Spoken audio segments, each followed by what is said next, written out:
So, we got a nice little video here. Something out of the ordinary for real.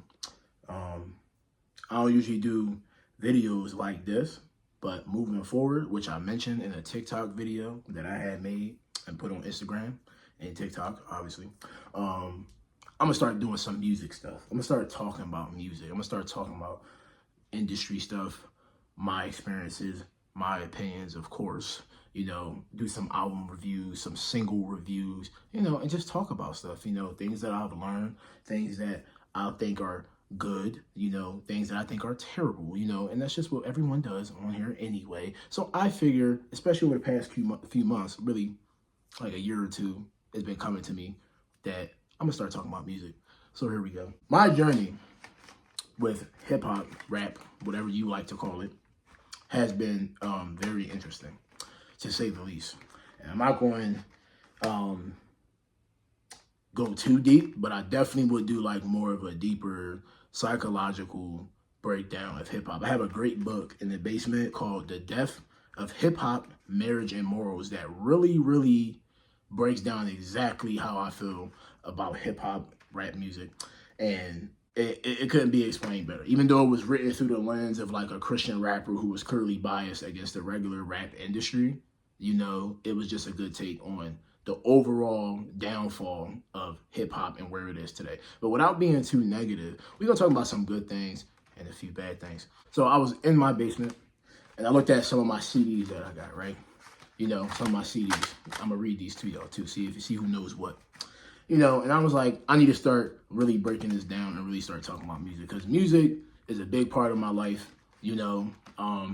hip hop and rap, especially if you just a black person in America, depending on what kind of house you grew. Rap music is a part of your life, whether you like it or not. You can't help it but know a certain set of rap songs. And if you never heard a certain amount of songs or certain kinds of songs, you done lost your card, or you just don't know, you just out of touch, which has happened to me at a certain point in time in my life, where I just didn't know what was good and what wasn't. I just didn't know what I liked and what I didn't like anymore because I felt so out of touch with it. Growing up, I heard a lot of rap music.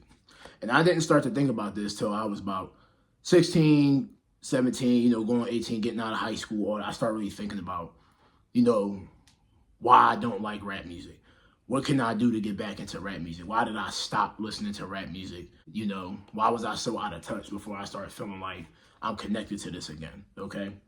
I had to remember, like, my mom, my aunts played a lot of rap music, played a lot of party music, a lot of club music growing up. And I was always out there dancing. I was always on the floor trying to do a windmill, spinning on my head, handstands, backflips. I was just that wild kid that's just always right there doing the most every single time. And that was me. And I always loved crazy, wild music since I was a kid, and I didn't understand why until obviously now I do, but I just didn't get it. But I just did what I was supposed to do as a kid. You just automatically do stuff and you like what you like. And you don't understand the words for real. You don't know what anybody's talking about for real, but you just know you like it, and that's all I ever knew. And the types of music that I was hearing was, guess what? Everything. Not only that, one of my aunts and boyfriends used to play a lot of rap music, more so the street stuff. So it's annoying to say that somebody who wasn't that great of a person also left a lot of music in my head, but it is what it is. At least that way I got to explore more music.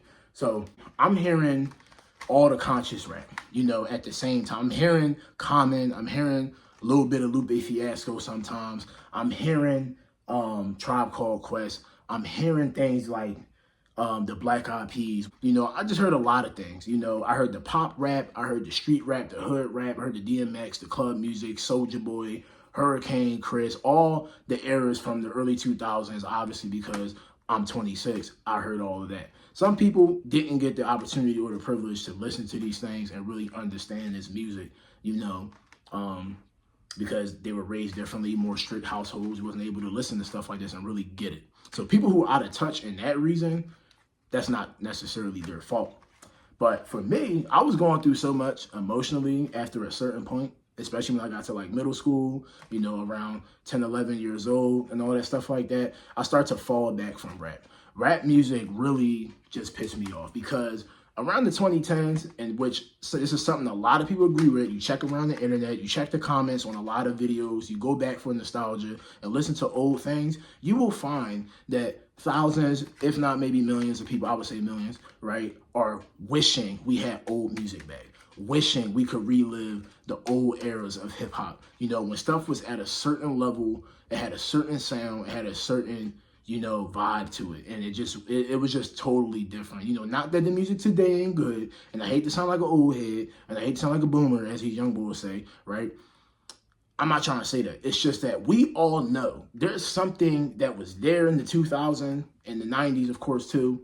And everybody says that about every era and every generation. My generation, my years, these years was da-da-da. We all say that, but there's one thing that just stands, is that nothing beats the late 90s, 2000s music. Like, that is a maximum understood thing among the black community. And heck, I even look at these white people in these comments or people of other races, and they say the same thing.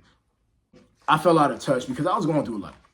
And when you go through a phase, which I'm pretty sure many of us have, where you start to question your identity, who you are, how do you feel as a black person, you start to look at the things you do, the things you raised in, you know, the things people say and do, you start to understand that, you start to want to understand that and actually think about it on a serious note. And when it came to me, I was very angry about a lot of things. And not only was I angry about my life, angry about my family, my personal problems, struggling making friends, you know, struggling fitting in, I hated the way rap music was going, because not only was rap music like the best thing I heard growing up, but it grew to want to be the things I hated the most growing up. Like, it's crazy because everything just changed. But you know what changed? People changed.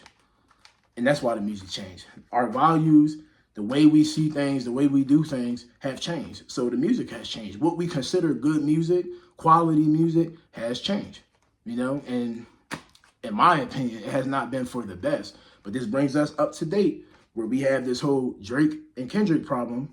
You know, this is what this is all about. Not going to get into that, whole nother video topic, but this is why we are where we are right now in hip hop, where we have a whole lot of garbage on the radio, a whole lot of garbage all over the internet, and then stuff that's really good and people who are really talented go unnoticed. They got to stay on YouTube. They got to rock out with less views, small shows, things like that. Meanwhile, all the best artists, so-called artists, get to be everywhere. And the good music goes unnoticed. So I got a stack of CDs right here in my hand. And I'm going to read these off to you so you can get an idea of what kind of rap music or where my taste is. This is Lupe Fiasco, Drogas Way. If you know, you know. Lupe Fiasco, one of the best lyricists, period, no debate. Did I say the best? I said one of the best. So whoever might come across this and want to go off in the comments, go ahead and do that. He's one of my favorite rappers, probably like 2 or 1, honestly, not even going to lie to you. You got Jadena, the Chief, right? This is an album that I feel as though a lot of people slept on. You understand? When he came out, he was so different. Just the whole get up, dressing up fancy, but rapping, good bars, good flow, good production, totally different sound. This is the kind of stuff I value. And even though this was his only big major album or whatnot as of right now, and he probably ain't ever going to reach this level again, you know, this album was fire. So I had to buy it. I had to. What y'all know about Beastie Boys? Old school, 80s, 90s rap, right? Till one of them passed away, unfortunately, R.I.P. This is the thing. I go back and listen to old music. I go back and listen to old rap music. A lot of people today like to yap about hip hop and what's this and what's that and what's good and what's not. But do you do your research? Do you do your history? I was in Walmart one day with my mom. I had this CD for over 10 years. I was in Walmart with my mom one day, and I looked at this, and I said, yo, I know like half of these songs on this album. You know, I got to get this. Can I have this? Can I have this? Like, bugging her about it. And yeah, damn right, here it is. I got it. That's how much I was into it. This is Linkin Park. Now, you might ask yourself, what are you doing showing Linkin Park on a hip-hop video? Let me tell you why. Because Linkin Park is rap rock, okay?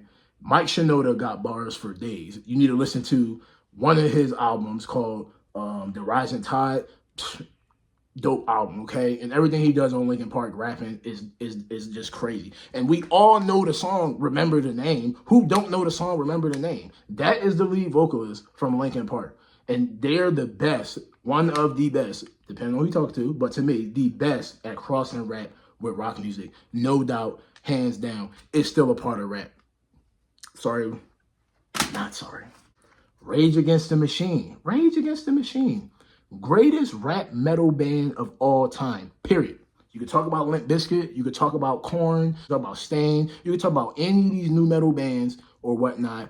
They don't get no better than Rage Against the Machine. Why? Because this is straight politics. This is straight knowledge. This is different. Even the best rappers of the 80s and the 90s gave thumbs up to Rage Against the Machine. There's a group right now with the remaining members of Rage Against the Machine with a member from Cypress Hill, Be Real, and a member of Public Enemy.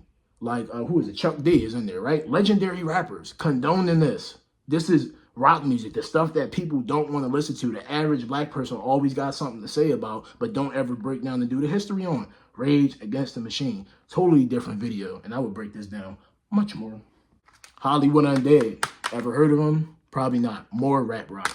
One of my favorite bands, no doubt, hands down. I do not care what anybody has to say at any point in time about none of that, okay? You might find it, hey, they just white boys rapping. Nobody want to hear all that screaming. Nobody want to hear all that. But guess what? It's funny that people used to say that about rap rock music and be mad at it and say it's corny and you a weirdo and this and that. But then we grew in the 2015s forward to this emo rap phase. I find it so funny that all of a sudden it became cool to be a rock star. It became cool to be screaming and yelling and talking about I'm so sad and life is so hard and oh, my heart's so broken. Isn't that what they've been doing for years? And then you find it sneaking its way into rap music and it became a thing. All I gotta say to start to close this out, wait, I forgot these CDs. You got this, right? Have you ever watched Samurai Champloo? Have you ever watched Samurai Champloo? If you did not, you know nothing about anime and you're damn sure missing out on some good music as far as good hip hop instrumentals. I got both CDs. This is crazy, right? I love these CDs. I know every song top hit, and it's barely any words, but it's good hip hop. Right? A good genre that's been around since the early 2000s that somehow came back around today as lo-fi music. 15 years ago, nobody had a name for it. It was called hip hop jazz or hip jazz or trip hop and all these other names. It had a totally different name. Only if you was really into hip hop, you would have even known that. You would have even known that. I had them CDs for almost 15 years. I had them CDs since I was in middle school. That's how much I listen to hip hop. That's how much I listen to hip hop. And the last thing, right? I love rap music. I got this guy's book. You like, who is this random nobody? Dude from the Black Eyed Peas, Taboo. Excellent book. The Black Eyed Peas, to me, is a very slept on group as far as when you really listen to them. I'm not talking about the pop hits. I'm not talking about the stuff that's on the radio that got them over the hump and got them worldwide fame. I know people like, oh, they sellouts and this and that because they used to be better rappers. Whole separate video. But understand something, that people go through journeys with rap music. And if you can't appreciate a rapper or a person through all their phases, you don't really like them. You don't really like them. And if you don't go to their past, their present, and stick around for the future, you don't really like them. I really do like the Black Eyed Peas. Like, I went to their stuff in the 90s, saw how they started out, watched the music videos. I read a damn book about them, and I still listen to them. One of their albums I'm doing a review on because it's like one of their best albums, period, and that nobody talks about. Just so you have an understanding of what's going on right here and what I'm going to be talking about, what my taste is like, just know that I got some good takes. I believe I do. Disagree or not, it's going to be coming out. Hope you stick around and see it.